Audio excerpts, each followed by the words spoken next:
Hi, boys and girls. I'm Mrs. Marmor for some of you that don't remember me. It's been so long since we've seen each other. But I'm excited to get to teach everyone. I know you got to see some videos last week of some of the other teachers, and I've been waiting my turn because I really miss teaching. Mrs. Seacrest talked to you boys and girls last week about different kinds of writing, and we know what a writer is. You are all writers, but she talked to you about something called narrative writing. And I'm going to give you a second to think back at what narrative writers write. She gave you a list of all sorts of things. She even told you that narrative writers like to get on the narrative train because narrative writing likes to entertain. So narrative writing is about entertaining, and she wrote a joke for you, a song for you, and that was all very entertaining. But when you made that list with Mrs. Seacrest, you know writers can write narrative writing, but they write different kinds of writing that's not narrative writing, and that narrative writing or that type of writing is called informative writing. So I'm going to be talking to you today, and I'm going to be asking you this question. What is informative writing? We know what narrative writing is, but informative writing is something different, and writers write informative writing. So the first thing you need to know about informative writing is that informative writing is full of facts. What's a fact? Many of your teachers might have talked to you a little bit about what a fact is versus an opinion. Maybe your teacher just talked to you about it for a little bit, but I'm going to refresh your memory in case you have forgotten. A fact is something that is real or tells us or teaches us something that is true. A fact tells us or teaches us something that is true. An opinion, if you remember, is just something that you believe in. Like, it is a fact that I am a teacher. It is a fact that it is the spring season right now. Those are things that are true. But if I said to you, chocolate ice cream is the best ice cream, that would be my opinion because some people think that, but not everyone thinks that. So informative writing is only going to be writing that is factual or things that are true, that's teaching us or telling us something that is true. So I have a list of things, just like Mrs. Secrets. I kind of used some things that she already had on her list to see if you can remember some of them. I found different types of informative writing that I'm going to share with you. I'm going to take this poster down now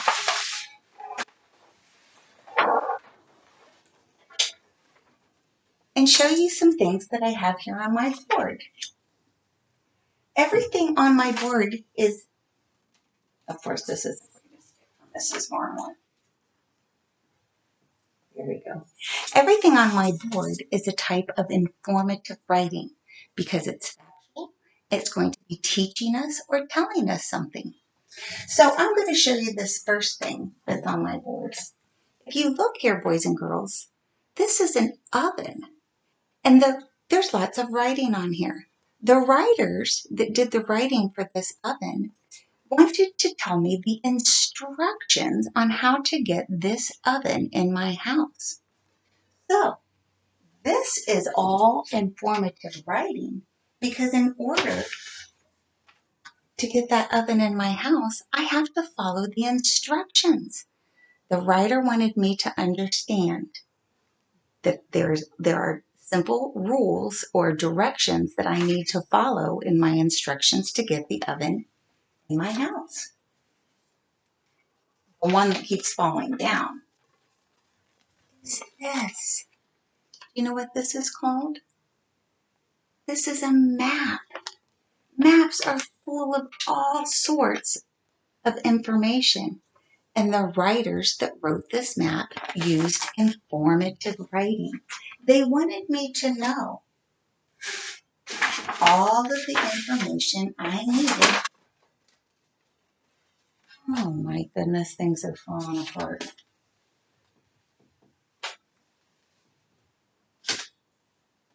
Let's try this. I bet you guys think this is funny. The writers that wrote this map wanted me to know all of the information about this map. This map is going to inform me on what roads to take. This map is going to inform me of where certain things are on the map. And the writer did not lots of informative writing down here so that I would understand where the museums are on my map or where the rivers are on my map or where the parks are on my map. So when making a map, a writer is using informative writing. Up here, boys and girls, this is called a notice. The writers that wrote this were letting me know, or they were informing me, that some things needed to happen on my car. They wanted me to know that I needed to go to the garage to get my car fixed. Something was wrong with it. So they used informative writing to let me know the things that needed to get repaired. This was called a notice. Instructions are informative writing. Notices are called informative writing. And maps are called informative writing. Because all of these types of writing are informing me of. Over here is another type of writing. This type of writing is called a recipe. Recipes are informative writing.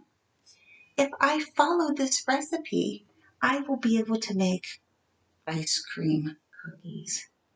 It is full of facts. It's full of facts telling me exactly how much sugar or Crisco or flour that I need for my ice cream cookies. And if I don't follow my recipe, boys and girls,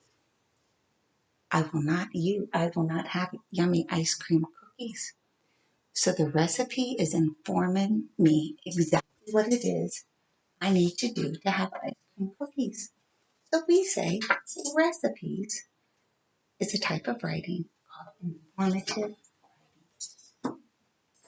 Over here is a pamphlet. This is a pamphlet from Sam Good Insurance Agency. Inside that pamphlet is all of this information that I need to know on what makes Sam or Good Sam Insurance Agency the agency that I want to use. Boys and girls, there is something in front of my camera. Did you see that? So pamphlets are filled with information. If the writer wrote all of that information, the writer was informing me. And so we say pamphlets are a type of informative writing.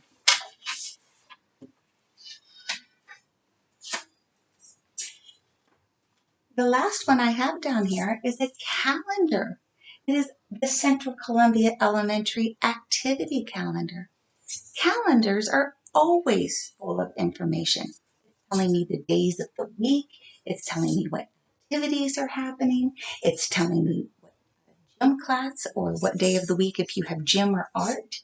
It was telling us in March about the book fair or about the St. Patrick's Day Lucky Charm dance that you were going to have. So calendars are full of information too.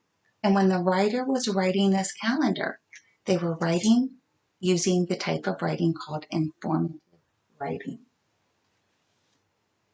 The last kind of informative writing I'm going to share with you is a book.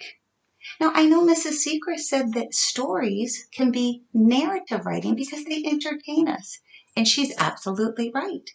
But sometimes writers write using informative writing because they want to teach us something. They want to tell us something. And in this story, or this book that I have here, it's about butterflies. So I know when I read this book, it's going to teach me and inform me about facts about butterflies. So books can also be informative. So I'm going to go back here and review these again with you. We said, instructions are informative writing. Notices can be informative writing. Recipes, pamphlets are informative writing. Calendars use informative writing. And books use informative writing. When Mrs. Sechrist talked to you about narrative writing, she sang a little song for you, and I think it went, get on the narrative train, writers write to entertain. Do you remember that? And I think you even did you find things around your house that maybe it's in the narrative writing? Well, I'm going to teach you a little song about informative writing, and it reminds me of Christmas. I wonder if I sing it for you, if you can think of the Christmas song I'm singing. Informative, informative, you are so full of facts. Informative writers write things that are full of facts. What is a fact? A fact is something that tells us or teaches us something. So if you are going to be an informative writer, you might be writing one of these things. I'm going to give you a job now, and the job that I want you to do at home is to walk around your house and see if you can find 3 types of writing that is informative writing. 3 types of writing in your house that's going to show you that this is the type of writing called informative writing. See if when you find those 3 things, if you can go to an adult at your house and explain to them why you picked those 3 items. Can you tell them why those items are informative? Maybe you will find a recipe at your house, or a pamphlet, or a map, or a calendar. But I bet you might be able to find other things that are also writing that's called informative. Next time I see you, we are going to become informative writers. We're going to be writing about things full of facts. I will see you in a couple of days. Bye, boys and girls.